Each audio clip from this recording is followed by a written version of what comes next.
dalam rangka memenuhi tugas mata kuliah profesi kependidikan dengan tema implementasi kode etik guru.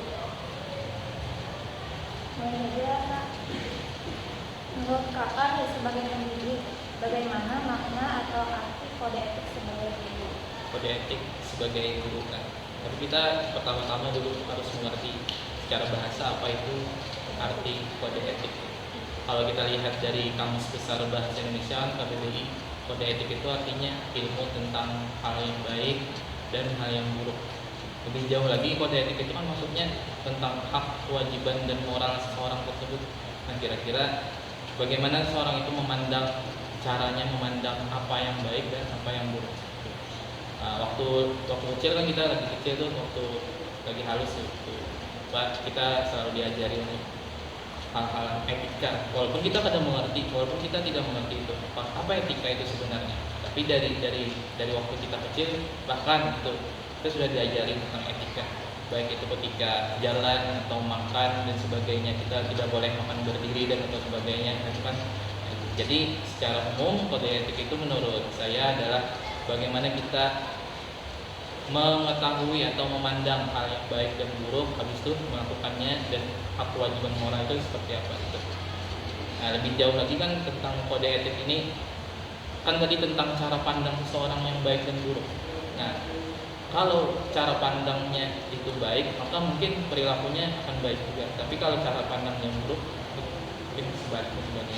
Nah, kita lihat dulu cara pandangnya seperti apa. Kalau cara pandangnya misalkan kita seperti agama Islam memandang, misalkan ada sebuah hadis Nabi, man kana yu'minu billahi wal yawmil akhir falyaqul khairan aw liyasmut. Barang siapa yang beriman dengan hari akhir, habis itu apabila dia berkata-kata, lebih baiknya berkata baik atau diam, ya itu dalam hadisnya. Nah, itu kan terdapat sebuah kode etik, ada sebuah hal yang baik yang bisa kita tangkap di situ. Dari situ mungkin kita bisa mendapatkan dari mana konsep etika itu berasal. Nah, misalkan kita beragama Islam kan mungkin dari itu. Atau lebih jauh lagi, ada sebuah buku yang ditulis oleh orang Barat namanya Roger Stier. Nah, judulnya Ethicability. Ethicability itu kan dia menulis panduan praktis bagaimana seorang itu bisa berperilaku etika yang baik, itu berani ketika moralnya itu tentang hal baik, berani mengungkapkan. Karena lebih jauh terkadang ada orang yang baik tapi tidak berani mengungkapkan dan sebagainya. Nah, itu dari sana bisa lihat mungkin. Nah, kalau tadi istilahnya tentang apa tadi, etika guru, nah, saya sebagai guru mungkin sedikit berpendapat bahwa apa yang dilakukan guru ketika di sekolah itu maka harus berbanding dengan apa yang dilakukan kesehariannya. Nah, jadi mungkin apa yang dilakukan kesehariannya itu pula yang dilakukannya ketika di sekolah dan mengajar. Nah, lebih jauh seperti itu. Jadi mungkin hal-hal yang baik mungkin di sana, apabila guru yang baik, mungkin perlakuan baik sebagainya pasti kada jauh dari apa yang dilakukannya ketika di masyarakat umum dan sebagainya. Dan mungkin itu sebagai pembukaan. Selanjutnya Kak, kode etik guru kan mengatur sikap dan perilaku guru dalam menjalankan tugasnya. Nah, sikap dan perilaku yang diatur itu kayak gimana menurut yang sikap dan perilaku yang diatur dalam perilaku yang diatur dalam kode etik guru. Kode etik guru. Ya. Sikap dan perilaku yang harus diatur oleh kode etik guru tadi yang seperti saya sampaikan sebelumnya tidak jauh dari cara pandangnya. Cara pandang itu apa istilahnya? Cara pandang itu framework lain. Cara pandang itu bahasa Inggrisnya. Lupa ya kamu. Boleh lah buka WhatsApp. Cara pandang.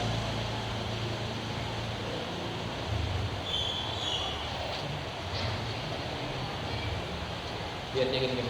Ya, jadi cara pandang itu apa? Cara pandang kayak apa? Cara pandangnya dalam kehidupan itu kan dalam mengatur kesehariannya. Jadi apa yang dia pelajari sebelumnya itu yang menjadikannya sekarang. Apa yang bisa dilakukannya itu yang bisa didapatkan. Lebih jauh kode etik guru, bagaimana guru mungkin bisa berperilaku di hadapan muridnya ketika mengajar itu. Apakah harus selengean dengan baju yang compang-camping atau dengan pakaian yang sembrono atau masuk langsung pada tidak pakai salam dan sebagainya, itu mungkin yang harus diperhatikan lebih jauh. Kalau kode etik guru seperti yang katakan sebelumnya, bagaimana kehidupannya sehari-hari, mungkin itu yang menjadi cara pandangnya dalam mengajar. Selanjutnya menurut Kakak nih, apakah para guru di Indonesia saat ini telah melaksanakan tugas profesionalnya sesuai dengan kode etik guru di Indonesia? Apakah guru di Indonesia saat ini telah melaksanakan tugas profesionalnya sebagai sesuai dengan kode etik guru di Indonesia? Ya, bagi saya guru-guru sekarang sangat banyak yang sudah melaksanakan kode etik sebagaimana wajarnya dia sebagai guru. Apa yang dia lakukan, apa yang harus dia penuhi, baik itu dalam administrasi yang paling banyak, apalagi kalau guru-guru di wilayah negeri misalkan, itu sangat banyak laporan-laporan yang ada. Berbeda dengan swasta kan, misalnya seperti kita ini pondok pesantren, administrasinya kurang banyak.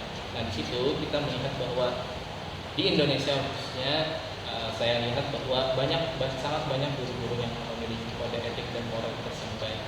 Dan samping itu akhirnya kan mereka mengembangkan dan melahirkan beberapa murid-murid yang hebat dan profesional. Nah, meskipun kita tidak lupa bahwa di media sosial bahkan kita melihat banyak berita-berita yang akhirnya melawan guru atau sebagainya. Itu saya kira tidak bisa diibaratkan bahwa itu gara-gara gurunya, tetapi memang mungkin dari keluarganya atau dari rumahnya yang bermasalah, kemudian dia bawa ke sekolah dan sebagainya. Nah, itu mungkin itu dulu. Menurut Kakak nih, perilaku profesional guru dalam menjalin hubungan dengan siswa itu seperti apa? Perilaku profesional guru dalam menjalin hubungan dengan siswa. Nah, perilaku guru dalam menjalin hubungan dengan siswa. Zaman sekarang kita lihat bahwa media sosial itu menjadikan seorang mudah dalam berhubungan. Nah, apa kaitannya dengan masa sekarang? Ternyata media sosial itu bukan hanya sebagai alat, tapi banyak mudarat atau manfaat di sana. Apa hubungannya dengan hubungan dengan murid dan guru? Ketika seseorang itu menjadi guru di hadapan murid-muridnya, maka harus ada istilahnya, kita di dalam pondok itu ada istilah marwah atau marwah itu kayak keagungan guru atau guru itu harus dihormati dan sebagainya. Nah, baik itu ketika di sekolah maupun di luar, maka seorang murid itu harus berhubungan baik dengan gurunya. Nah, yang menjadi masalah terkadang di media sosial yang menjadi acuan saya saat ini, terkadang bisa jadi murid-murid ketika di media sosial berbeda ketika dia di sekolah atau sebaliknya. Bagaimana seorang guru itu realnya, maka bagaimana di sekolah harus juga bersifat bagaimana di media sosial dan di real life-nya, seperti itu. Nah, habis itu bagaimana batasan-batasannya, mungkin setiap guru harus memahami bagaimana ketika dia harus berhadapan dengan muridnya, bagaimana apa batasan-batasannya, apa saja kira-kira yang kada boleh dilakukan oleh guru dan kepada muridnya. Itu saya kira itu merupakan suatu ilmu yang umum yang harus dipahami oleh para guru khususnya. Jadi misalkan guru itu kada boleh mungkin memacari muridnya dan sebagainya, atau hal yang kada baik. Ternyata kita tidak lupa bahwa ternyata ada dua hal yang seperti itu gara-gara media sosial. Itu kan hal yang ada baik dan ada kaitannya dengan etika. Nah, itu aja dulu. Selanjutnya, bagaimana Kakak memaknai pernyataan bahwa guru itu harus menghindari kekerasan fisik dan mental dalam pendidikan? Kalau pendapat saya pribadi, bagaimana guru itu harus menjaga atau membatasi kekerasan fisik. Saya kira kekerasan fisik itu tidak sebenarnya jelek atau dalam tanda kutip tidak boleh dilakukan sama sekali.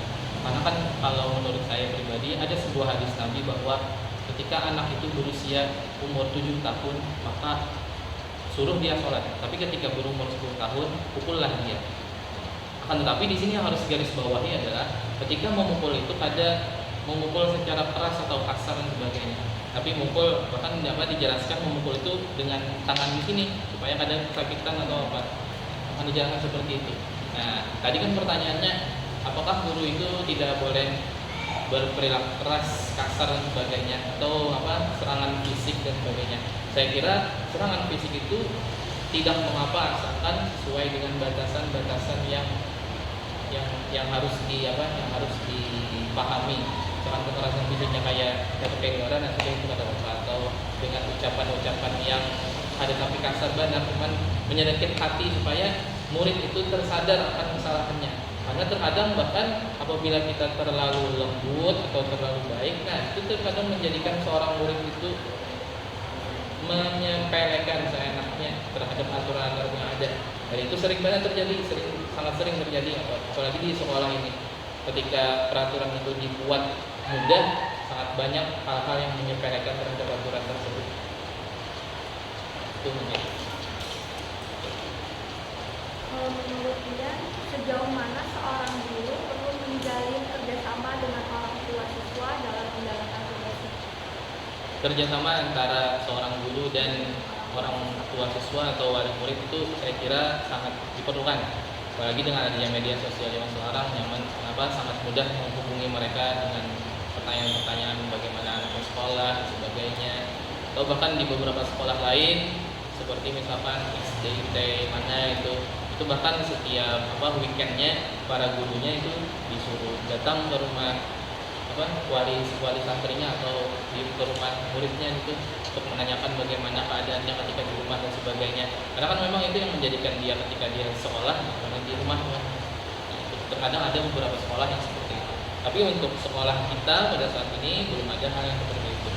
Paling mentok pertanyaan-pertanyaan seperti bagaimana muridnya ketika di rumah, atau apakah sudah sholat lima waktu, apakah itu pertanyaan-pertanyaan seperti kenapa jadi sering terlambat ke sekolah dan sebagainya, atau kenapa sering tidak mengerjakan pekerjaan di rumah, PR dan sebagainya. Saya kira hubungan antara wali murid dan guru itu sangat penting, bagi dengan adanya media sosial yang sekarang mudah menghubungi mereka. Menurut Bapak, apa makna dari pernyataan bahwa seorang guru itu harus bekerjasama secara aktif dengan masyarakat untuk meningkatkan mental profesional? Seorang guru harus berperan aktif dalam organisasi masyarakat. Saya kira itu penting. Cuman lagi-lagi ternyata memang tidak semua orang bisa seperti itu. Nah, seperti yang kalian tahu kan, terkadang ada beberapa orang yang mempunyai sifat introvert atau extrovert atau pendiam dan sebagainya. Bahkan ketika selesai mengajar pun dia habis pergi ngajar 7.45 atau jam 7, pulang ngajar jam 6. Lalu bagaimana ibaratnya baterai sosialnya, kehidupan sosialnya kan itu sangat terkuras setiap harinya. Lalu bagaimana dia bisa kemudian mengembangkan kehidupan bermasyarakatnya ketika di sekolah saja sudah setiap hari dan melelahkan menghadapi banyak orang. Nah, mungkin itu. Tapi saya kira penting juga apabila seorang guru itu mempunyai hubungan dengan masyarakat, seperti contohnya di masjid-masjid atau kegiatan sosial lainnya, ibadah kurban. Nah, itu misalkan di hari libur mungkin bisa saja guru tersebut mengikuti kegiatan itu sebagainya, atau kegiatan Ramadan ketika sekolah diliburkan kan ternyata gurunya menjadi pembawa acara atau menjadi pengisi acaranya ketika di acara tersebut. Gitu. Guru menjunjung tinggi jabatan guru sebagai sebuah profesi. Gimana menurut Kakak mengenai profesi yang sebagai guru? Guru menjunjung tinggi sebuah Jabatannya sebagai profesi. Bagaimana? Aja memaknai profesi saya sebagai guru. Bagaimana saya memaknai profesi saya sebagai guru? Saya kira ketika pengalaman saya menjadi guru itu ketika menjadi guru Taman Pendidikan Quran guru TPA. Itu saya lakoni ketika masih sanawiyah. Itu pun bukan karena orang tua sebagainya, tapi karena ada gajinya. Ada gajinya, mungkin itu motivasi pertama ketika waktu itu. Akhirnya ketika sampai aliyah masih jadi guru TPA, habis itu kuliah tetap jadi guru, bahkan daftar lagi di sekolah yang berbeda, jadi gurunya sampai jadi guru di sini ketika 2019 itu masih kuliah, ketika masih semester 4 atau 5 kalau nggak salah, semester 5. Nah, itu kan karena panggilan dari kita alumni di sini. Ketika saya menjalani hal tersebut, maka muncullah sebuah makna menjadi seorang guru. Saya memahami makna sebagai guru itu ketika seorang guru bisa mengajarkan sesuatu kepada muridnya, mengajarkan sesuatu yang bahkan tidak hanya teori tapi praktik, tidak hanya apa yang disampaikan di dalam sebuah buku atau kitab, tapi apa yang terjadi di dalam kehidupan. Nah, ketika saya menjadi seorang guru itu, saya sangat menikmati hal-hal apa yang terjadi ketika di sana, di sekolah dan sebagainya. Makanya sampai sekarang kan saya masih melakoni pekerjaan tersebut karena memang saya benar-benar menyukai, mencintai pekerjaan profesi tersebut, benar-benar menjadi sebuah kebiasaan yang sudah terjadi dalam beberapa tahun terakhir. Sehingga apabila bahkan ketika liburan pun saya bingung mau kerja apa, saya sudah sangat menikmati dengan passion tersebut. Nah, sehingga ketika dipertanyakan memaknainya, maka itu sudah saya katakan sebagai bagian daripada diri saya sendiri. Di lingkungan mata mengajarnya, seperti apa organisasi profesi guru? Kalau di lingkungan belajar pondok pesantren Al-Hikmah belum ada kayaknya seperti organisasi profesi guru tersebut. Nah, biasanya kan organisasi profesi guru itu ada di wilayah SMA negeri atau aliyah negeri, misalkan seperti itu biasanya. Kalau untuk kami sekarang sebenarnya belum ada sebuah organisasi profesi guru yang menampung kira-kira untuk mengembangkan profesi guru itu seperti apa, atau guru pesantren seperti apa. Karena sejauh ini kami hanya mengikuti perintah dari Kementerian Agama, karena pondok pesantren ini wilayahnya dalam wilayah Kementerian Agama, bukan wilayah Kemendikbudristek. Walaupun ada juga misalkan seperti ujian nasional kami mengikuti wilayah Kemendikbudristek, tapi sejauh ini kami hanya mengikuti apa yang ada dalam acuan Kementerian Agama. Mungkin apabila disuruh oleh mereka membuat organisasi bakal ada juga.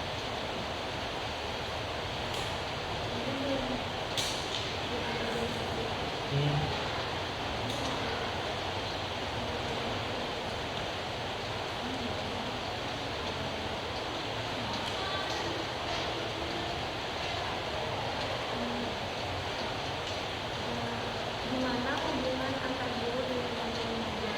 Hubungan antara guru di wilayah kami mengajar, tentunya sejauh ini guru-guru di sini banyak yang umurnya tidak jauh dari kami, kelahiran 99, kelahiran 95, kelahiran 97 dan sebagainya. Walaupun banyak juga guru-guru yang lebih tua, yang kelahiran 1990 dan sebagainya. Tapi untuk sekarang banyak yang sudah di luar dan sebagainya. Mungkin hitung-hitung guru-guru yang tua itu sudah bisa dihitung nggak, 5 orang atau kurang lebih 10 orang. Sisanya banyak guru-guru yang muda. Nah, sehingga pada saat itu banyak guru yang muda, hubungan kami terkadang sangat erat, sangat dekat dengan mereka. Nah, karena ibaratnya gap antara tahun kelahiran kami itu kira-kira sama aja. Nah, mungkin di situ kita mendapatkan sebuah hubungan yang bagus dan romantis dan dekat dari mereka. Jadi misalkan gurunya mau ini, kita nyambung, lagi bicara ngomongin nyambung dan sebagainya. Topik-topik yang dibicarakan kiranya sangat berkaitan dengan hal tersebut. Bagaimana upaya yang dilakukan di sekolah tempat Kakak mengajar ini dalam menjunjung tinggi kode etik guru? Bagaimana upaya yang dilakukan sekolah tempat Kakak mengajar ini dalam menjunjung tinggi kode etik guru? Ya, saya kira di lingkungan kami mengajar terkait dengan upaya mereka dalam menjunjung tinggi kode etik guru itu sangat berkaitan dengan visi dan misi sekolah tersebut. Visi misi sekolah ini kan sesuai dengan ajaran Al-Quran dan hadis Nabi dan sebagainya, mempunyai akhlakul karimah yang baik dan benar, menghafal Al-Quran. Saya kira itu beberapa upaya yang sudah diterapkan, yang sudah dikonsep oleh sekolah dan kepala sekolah dan sebagainya, upaya mereka dalam menjaga kode etik tersebut. Nah, sehingga ada visi misi, ada konsep, nah, sehingga dengan konsep tersebut menjalankannya lebih mudah karena ada roadmapnya, ada mapsnya kira-kira kemana nih, mau kemana nih sekolah ini tujuannya. Nah, saya kira dengan adanya hal tersebut menjadi upaya sekolah dalam hal untuk menjaga selalu kode etiknya, baik itu sebagai guru, santri dan dan siswa sebagainya. Sejauh kamu ketahui nih, bagaimana bentuk tindakan atau sanksi terhadap pelanggaran kode etik guru di lingkungan yang kita mengajar? Jadi kaitannya dengan guru lah yang sejauh ini sanksi terhadap guru yang mungkin bisa melanggar kode etiknya. Untuk beberapa tahun terakhir saya kira ada beberapa guru yang terkena sanksi, tapi itu mungkin berupa teguran dan sebagainya. Karena jujur mungkin ada beberapa guru yang mungkin kelewatan ketika mengajar, atau guru yang mungkin melakukan hal-hal yang di luar daripada koridornya. Seperti yang saya katakan sebelumnya, media sosial itu menjadikan semua orang mudah berhubungan. Nah, ternyata lagi-lagi ada beberapa guru yang mungkin ibaratnya seperti berupaya mendekati santrinya atau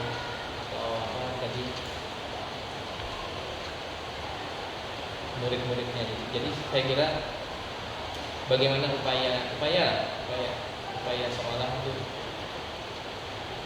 ada beberapa sanksi yang mereka lakukan terhadap guru, mungkin berupa SP atau teguran, atau bahkan mungkin dikeluarkan dari sekolah, mencari tempat yang lain. Selanjutnya, bagaimana pendapat Kakak dalam mengatasi pelanggaran kode etik guru, khususnya yang berkaitan dengan tindakan menyakiti peserta didik baik secara fisik maupun mental? Bagaimana pendapat Ian dalam mengatasi pelanggaran kode etik guru, khususnya yang berkaitan dengan tindakan menyakiti peserta didik? pelanggaran kode etik? Pendapat Ian. Ini pendapat Ian dalam mengatasinya. Mungkin bagaimana pendapat saya pribadi apabila ada seorang guru yang melanggar kode etik, yaitu berupa kekerasan terhadap muridnya, mungkin akan dimediasi dulu guru tersebut, kemudian mempertanyakan hal apa yang membuat beliau melakukan hal demikian. Nah, kira-kira seperti itu, hal apa yang menjadi alasan kenapa guru tersebut melakukan hal demikian. Apakah mungkin guru tersebut mempunyai masalah pribadi, ataukah memang murid tersebut yang melakukan duluan terhadap gurunya sehingga gurunya kebablasan melakukan kekerasan fisik dan sebagainya. Nah, sehingga saya kira perlu mediasi dan pertanyaan-pertanyaan terhadap guru tersebut yang bersangkutan apabila terjadi hal-hal yang seperti itu. Nah, mungkin apabila masalahnya gara-gara guru tersebut, maka mungkin ada SP1 atau sampai SP3 biar terulang kembali, maka guru tersebut harus dikeluarkan dari sekolah itu. Atau lagi-lagi apabila muridnya yang melakukan, maka bisa jadi muridnya yang harus dimediasi dan harus dibimbing untuk bisa lebih baik lagi. Itu mungkin seperti itu. Bagaimana upaya Kakak dalam menjaga dan menerapkan kode etik guru di lingkungan kerja dan masyarakat? Lingkungan kerja dan masyarakat. Bagaimana upaya saya? Maka saya katakan bahwa apa yang dilakukan guru itu kesehariannya, maka itu juga yang ketika dia lakukan di sekolah. Ketika berbicara dengan kode etik tadi, maka guru tersebut harus mengupayakan hal-hal yang baik juga ketika di sekolah maupun di masyarakat, seperti dia mengikuti kegiatan-kegiatan kemasyarakatan yang lainnya, meskipun dia lagi capek-capeknya ketika seharian. Barangkali guru tersebut juga mempunyai organisasi-organisasi lain di luar sekolah, barangkali seperti itu. Jadi Kak, menurut Ian, seperti apa sosok guru yang profesional? Tolong berikan penjelasan dengan contoh. Saya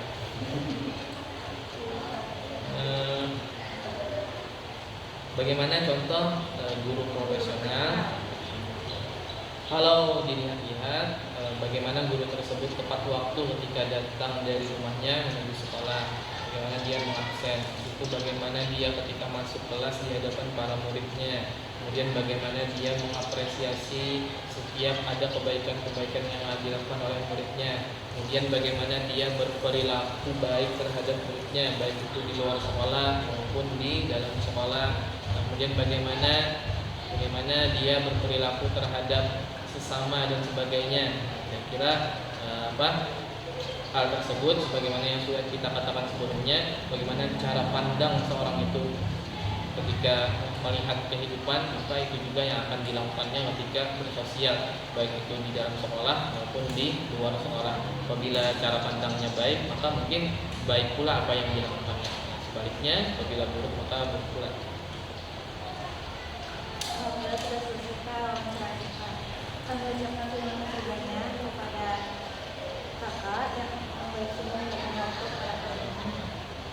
Untuk semua jawaban yang diberikan akan kami gunakan sebagai ilmu untuk keperluan tugas profesi kependidikan.